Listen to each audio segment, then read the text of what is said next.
अस्सलाम वालेकुम वरहमतुल्लाहि वबरकातुह। अज़ीज़ तलबा तालिबात, अब हम लिबास हमारी ज़रूरत इसमें सेकंड पार्ट में पढ़ने जा रहे हैं जो बहुत ही अहम है।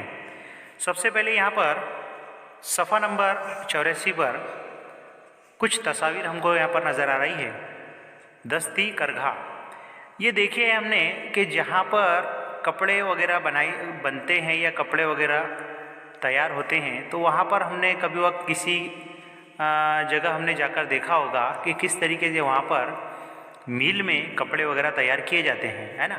पहले इतनी कुछ मशीनें वगैरह या इतना एडवांस टेक्नोलॉजी ना होने की वजह से क्या होता था, घरों में ही इस तरीके की यहाँ पर सूत कातना जिसको हम बोलते हैं, इस तरीके से धागे से जो है वो कपड़ों को बनाया जाता था। अभी आप ऊपर की तस्वीर में देखते हैं दस्ती करघा में, तो एक आदमी जो है एक मशीन के ज़रिए से किस तरीके से कपड़े को जो है वो बना रहा है ना। इस तरीके से हम वहाँ पर कारखाने में जाकर ये सब देख सकते हैं, है ना। आपके इलाके में पाई जाने वाली कपड़े किसी सनत की सैर कीजिए या वहाँ के किसी माहिर कारीगर को बुलवाकर उसका इंटरव्यू लीजिए, तो आपको मालूमात उसकी मिल जाएगी। इसमें सनत के मुतालिक कुछ सवालात है जो आपको पूछना है। तो यहाँ पर आपको कुछ क्वेश्चंस दिए हुए हैं, मैं आपको पढ़कर सुनाता हूँ। ये क्वेश्चन आपको वहाँ पर जब भी आप जाएंगे उसके विज़िट के लिए किसी इंडस्ट्री की जहाँ कपड़ा वगैरह बनता है या बनाया जाता है, वहाँ पर आपको पूछना है कि भाई ये सनत कौन सी है ना। इस सनत से किस चीज़ की पैदावार होती है, कपड़ा बनाने के लिए कौन सा कच्चा माल इस्तेमाल किया जाता है, कच्चा माल कहाँ से लाया जाता है, कच्चा माल किस शक्ल में होता है, तैयार होने वाली चीज़ें फ़रोख्त के लिए कहाँ भेजी जाती है, ये कपड़े किस मौसम में इस्तेमाल किए जाते हैं, इस सनत के लिए किस किस्म के कारीगरों मज़दूरों की ज़रूरत पेश होती है, ये आपको पूछना है। कारीगर मज़दूर कहाँ से दस्तयाब होते हैं, कहाँ कहाँ से उनको मज़दूर या कारीगर मिलते हैं। कपड़े की सनत में पहले के मुकाबले में अब कौन कौन सी तब्दीली आई है, इस सनत में किन मसाइल का सामना करना पड़ता है, कौन कौन से उनके मसाइल है और उन मसाइल को वो किस तरीके से हल करते हैं। ये सारे क्वेश्चन, ये सारे सवालात आपको उनसे करना है और मालूमात लेकर अपनी नोटबुक में लिख कर रखना है। ये एक्टिविटी हम जब भी किसी सनत पर जाएंगे वो वहाँ पर हम प्रैक्टिकली कर सकते हैं। दर्ज वाला नुकात के ज़रिए हम कपड़े की सनत के बारे में मालूमात हासिल कर चुके हैं। अब रियासत महाराष्ट्र का एक नक्शा हम देखेंगे जहाँ पर कुछ कपड़ों की अहम सनतों के बारे में दिखाया गया है। जैसा कि यहाँ पर एक नक्शा दिखाया गया है प्यारे बच्चों, पेज नंबर 85 पर देखिए नक्शे को। सबसे पहले यहाँ पर इशारे पर अगर हम गौर करते हैं, ये रियासत महाराष्ट्र का नक्शा है। इसमें सबसे पहले देखिए इचल करंजी का कपड़ा जो है, यहाँ पर एक इशारा दिया हुआ है, तो यहाँ दिखाया गया है कि इचल करंजी कपड़ा जो है वो कहाँ पर दस्तयाब होता है, किस ज़िले में दस्तयाब होता है महाराष्ट्र के, तो यहाँ लिखा हुआ है कोल्हापुर। ठीक है, तो कोल्हापुर पे हम नज़र दौड़ाते हैं नक्शे में, कोल्हापुर पे उंगली रखते हैं। ठीक है, उसके बाद में सोलापुर की चादर।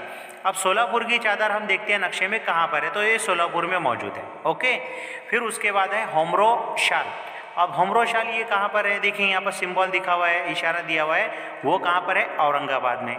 ठीक है, उसके बाद में येवला की साड़ी जो है वो आपको दिखाई देंगी यहाँ पर नासिक ज़िले में, है ना। ये महाराष्ट्र का हमारा नक्शा है और उसमें नासिक ज़िला हमको दिखाई दे रहा है। ठीक है, उसके बाद में पैठन की पैठनी साड़ी, है ना, पैठन की पैठनी साड़ियाँ जो होती है वो कहाँ पर है, वो भी औरंगाबाद में है। ठीक है, यानी औरंगाबाद में होमरो शाल भी हमको मिलती है और पैठन की पैठनी साड़ियाँ भी मिलती है। इस तरीके से ये नक्शे में हमको ये मालूमात दी गई है। ठीक है, आइए करके हमको देखना है। कपड़े के तनों को जानने के लिए अपने सरपरस्तों के साथ कपड़ा बाज़ार जाइए और वहाँ पर तरह तरह के कपड़े वगैरह, कौन कौन से कपड़े होते हैं, कपड़ों की कौन कौन सी क्वालिटी होती है, वो हमको सबको देखना है और उनकी फहरिस्त हमको तैयार करनी है, उन कपड़ों के नाम हमको याद करना है। ठीक है, फिर आपको क्या करना है, उस फहरिस्त के बच्चों, जवान, बूढ़े और इस तरह के उम्र के मुताबिक आपको उसकी क्या करना है, कपड़ों की यानी दर्जाबंदी करना है कि भाई बच्चों को कौन से कपड़े रह सकते हैं, जवान को, बूढ़ों को, और उम्र रसीद के जो यानी उम्र रसीद जो लोग होते हैं उनके लिए किस तरीके के कपड़े इस्तेमाल होंगे, इस तरीके की हमको उसमें दर्जाबंदी करना है। ठीक है, तो यहाँ पर हमको इस तरीके की मालूमात ये जमा करनी है। ठीक है, अब इलाकों के एतबार से साड़ियों के कई मुतबादिल मौजूद हैं। इससे ये पता चलता है कि फ़िलहाल हमारे यहाँ कपड़ों की कई किस्में दस्तयाब है। आबो हवा, तनु और सवारियों की सहूलतों के सबब भी कपड़ों की कई अक़साम दस्तयाब है। कपड़ों में पाया जाने वाला तनु हमारे मुल्क का एक तनु या हिस्सा है। इस तरीके से यहाँ पर हमको ये बहुत सारी कपड़ों के ताल्लुक से मालूमात दी गई है। इसी तरीके से अभी हम आते हैं इधर सफ़ा नंबर 87 पर। आइए करके देखें। आपके घर या आसपास में मौजूद उम्र रसीदा लोगों से मिलकर दर्ज झैल मालूमात आपको हासिल करना है, यानी उनसे कुछ सवालात करने हैं। जैसे हमारे घर में हमारे नाना नानी दादा दादी मौजूद हैं, उनसे हम पूछ सकते हैं कि वो अपने बचपन में कौन से कपड़े इस्तेमाल किया करते थे। उनके ज़रिए बताए हुए कपड़ों की फहरिस्त आपको तैयार करनी है। बताएंगे कपड़ों के नाम आपको बताएंगे। आप उनसे पूछेंगे कि भाई आपको उस उम्र में, बचपन में, जवानी में और इस तरीके के कौन कौन से कपड़े इस्तेमाल करते थे, वो कपड़े अभी मार्केट में है या नहीं है, उनसे आप पूछोगे। ठीक है, उनके ज़रिए बताए हुए कपड़ों की आपको फहरिस्त तैयार करना है। वो फहरिस्त लेकर कपड़ों की दुकान पर जाइए और मालूमात आपको हासिल करना है कि वो कपड़े आज भी मार्केट में दस्तयाब है या नहीं है, उनसे पूछना है। ठीक है, ये मालूम कीजिए कि अब कौन से कपड़े मार्केट में इस्तेमाल नहीं किए जाते। इसी तरह ये भी मालूम कीजिए ये कपड़े किन मुकामात से आते थे और उन कपड़ों का इस्तेमाल क्यों बंद हो गया, ये आपको पूछना है। फिर यहाँ पर एक आपको और एक मालूमात दी हुई है कि क्या आप जानते हैं इंसानी इर्तिका के दरमियान में तब्दीलियाँ रोनुमा होती जा रही है। यानी इंसान की इर्तिका कहते हैं तरक्की को। जैसे जैसे इंसान तरक्की करता जा रहा है उसके रहन सहन में तब्दीली आती जा रही है। इनमें एक इंसान जिस्म पर बालों का कम होना भी है। बालों में कमी वाक़ई होते ही इंसान को मौसम की तब्दीलियों से हिफाजत की ज़रूरत हुई, कपड़ों की ज़रूरत पेश आई, है ना। पहले इंसान जो है वो जंगलों में इधर उधर भटकता रहता था, है ना, और वो अपने जिस्म को ढकने के लिए दरख्तों के पत्तों वगैरह का इस्तेमाल करता था, है ना। ये हमने तारीख में पढ़ा है, ये हिस्ट्री हमको पता है ना कि इंसान जो है वो जंगलों में दर दर भटकता था, है ना, और अपने जिस्म को ढकने के लिए दरख्तों के पत्तों का इस्तेमाल करता था। लेकिन जैसे जैसे तरक्की होती गई, जैसे जैसे दौर तरक्की करता गया, तो इंसान जो है अपने लिबास में भी धीरे धीरे वो तरक्की करता चला गया, है ना। मुख्तलिफ ज़मानों में इंसान ने जो कपड़े इस्तेमाल किए उनमें रंगारंगी दिखाई देती है। इब्तिदाई दौर में इंसान कपड़े इस्तेमाल नहीं करता था।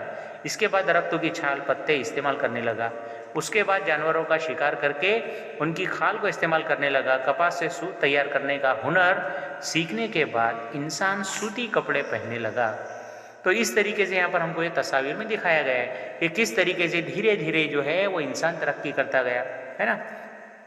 इसे हमेशा जहन में रखें। कुदरत ने हमें इस कदर चीज़ें अता कर रखी हैं कि हमारी ज़रूरत अच्छी तरह पूरी हो सके। अलबत्ता कुदरत हमारी हवस पूरी करने के हक़ में नहीं है। यानी इंसान क्या है, दिन पर दिन लालच करते जाता है। एक ड्रेस है तो बोलता दो हो तो बोलते तीन हो, तीन है तो बोलते चार हो। इस तरीके से वो इंसान ख्वाहिशात करते जाता है। हाँ, ज़रूरत एक अलग चीज़ है, लेकिन ख्वाहिश या फिर हवस वो एक अलग चीज़ है ना।